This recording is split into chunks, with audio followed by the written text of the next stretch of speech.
Namaste everyone, welcome to your practice. This is Steven from YogaWorks. This practice is called Bang for Your Back because in a very short period of time we're going to see which quick mobility exercises we can do to address most of the major joints and muscle groups in the body and get the maximum effect in a very short period of time.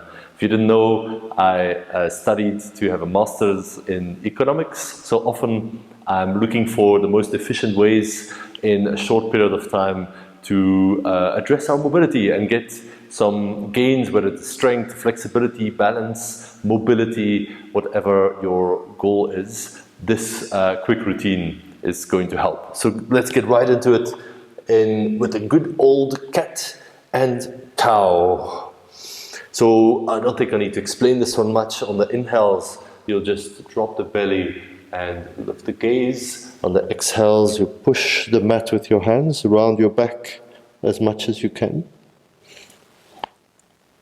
And then do this for a few rounds of breath. Really great way to move your spine in the morning or after a period of work.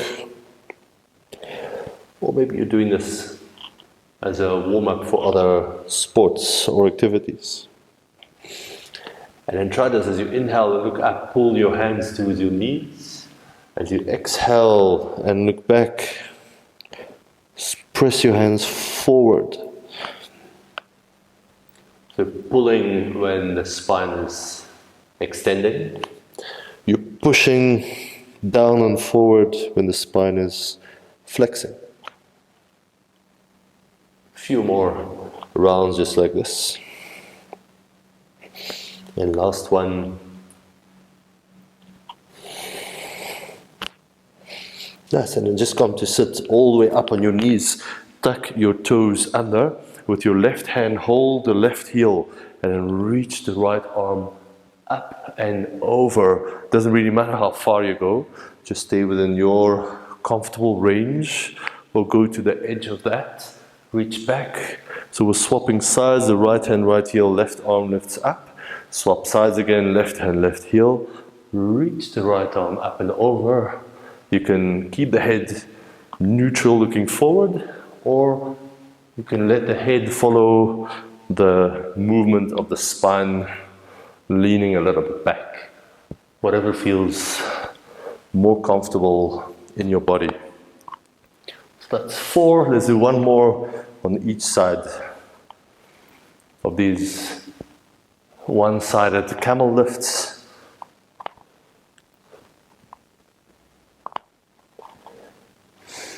And then come into a squat here.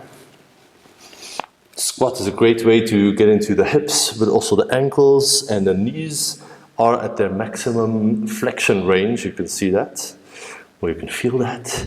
And if there's any restrictions in ankles, knees, or hips, it's going to show up in this pose right here. And then what we can do here is place left hand to the left and lift the right arm up. Right hand to the right, lift the left arm up.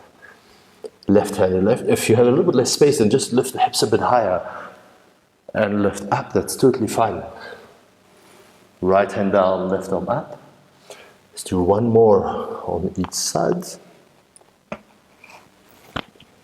Right hand down, left arm up. Nice. From the squat, straighten the legs, clasp your hands behind your lower back. You don't need to straighten the legs all the way, but just come into this forward fold. And it will alternate with the squat. Let your feet do whatever they have to, even if your heels are lifted, that's fine. Don't worry about it. Clasp your hands and fold. Squat. Clasp your hands and fold. So we're getting into shoulders, hips, and the knees and the ankles. Bit of spinal movements. So in a very quick way, we have addressed a whole lot of areas in the body. Last one. From squat, just sit down. Place your feet in front of you. Place left hand about a hand's distance behind your hips. Right hand, I like to start with the hand to the heart like this, and then lift up, bridge the hips up and reach the right arm overhead and lower. Do 5 of these. This is 2. Don't worry how high you go, just stay within your abilities. It doesn't have to look like anybody else, but these movements are really beneficial. They also counter lots of sitting and lack of movement in other areas. Let's do 1 more. I lost count, to be honest. So let's hope it's 5. Lower down, swap hands, right hand about a hand's distance behind the hip, left hand to the heart, and I'm bridging up, pushing both feet and the right hand down. Left arm reaches overhead, lower down. 2, let me count properly this time. 3 more. This is 3. Lift up and bridge, 4. And last one, 5. Nice, come down. Now place both hands behind you, fingers facing forward. Feet pressing down, lift up into reverse tabletop. Your head can either be neutral, looking forward, or hanging back, whatever works. Squeeze your buttocks to lift the hips high. Feel the whole back body engage to overcome the pull of gravity here. 3, 2, 1. Slowly lower down. Nice. From here, I'm going to turn so you can see better. Right foot forward, left foot back. So we're coming to high lunge. Keep a little bend in that back knee, it's totally fine. And I will do some reaches with this left hand that starts next to the hip, and then take it over your head to the opposite side in a bit of a side bend.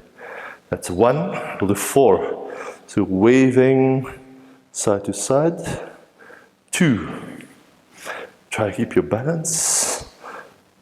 3. 2 more. 4. And last, 1.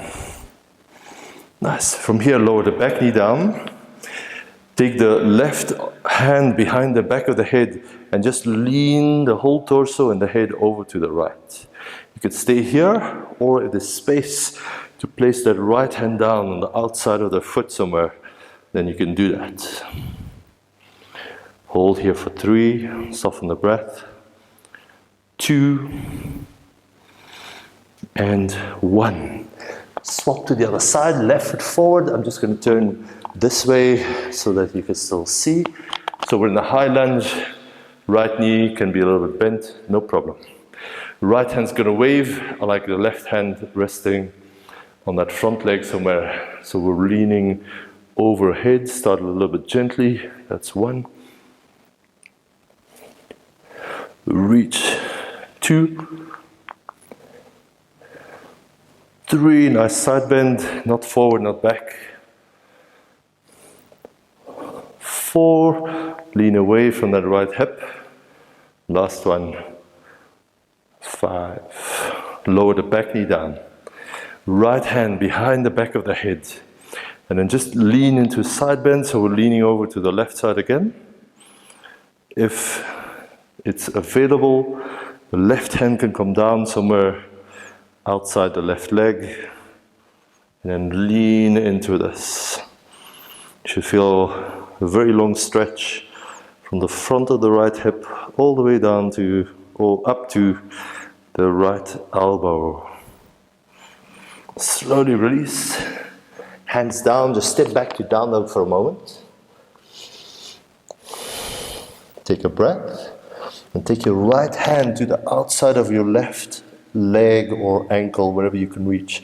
And then with the right hand, pull a little bit. You can even turn to look under the left arm if you have space. And then with the left hip lifted up and back. Release that right hand down. Left hand, take it to the outside of that right lower leg, wherever you can reach.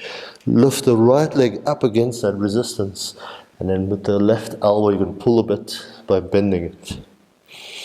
Press the right hand down, maybe turn to look under the right arm. And then release, step the right foot forward. Keep the left hand down, keep the left heel up.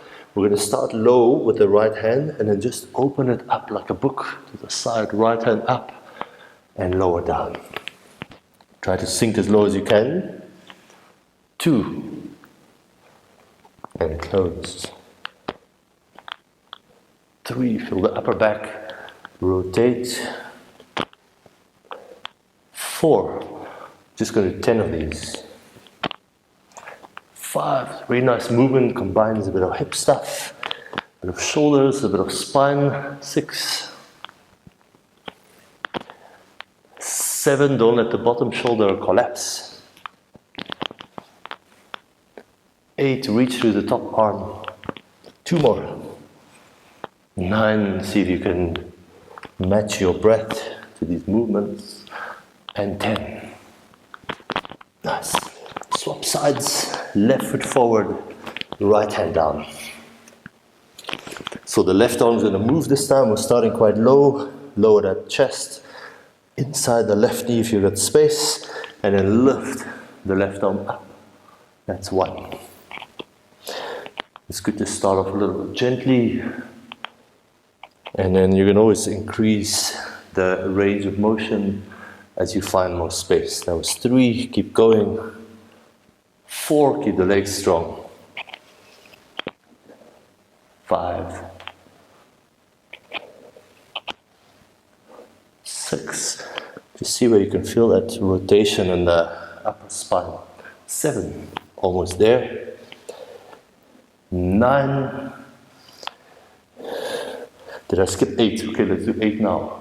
8, that doesn't make any sense. 10, I told you I studied economics, but luckily I don't need much of that counting and maths anymore as a yoga teacher. Come into horse stance. Come into horse stance while I fix my microphone cord. If you're teaching online classes, I'm sure you know exactly what the struggle is. So here we are, horse stance, one of the best ways to get into inner thighs and to strengthen the capacity of our legs. So let the knees and the feet go in the same direction, more or less. It's going to look different for everyone, that's fine. And then the main job is to sit the hips all the way down as best as you can, while letting the knees go wide. Here we are. Sit in the horse stance for another 5. 4, let the breath relax, slow down. 3, 2, and 1. Slowly come out, you can straighten the knees. That should feel good. Take a seat. So that's it, in a really short period of time, quick, dynamic mobility work that this is really good to come back to on a daily basis or on a regular basis, and hopefully you feel amazing and ready for whatever comes your way. Thank you for practicing. See you again soon. Namaste.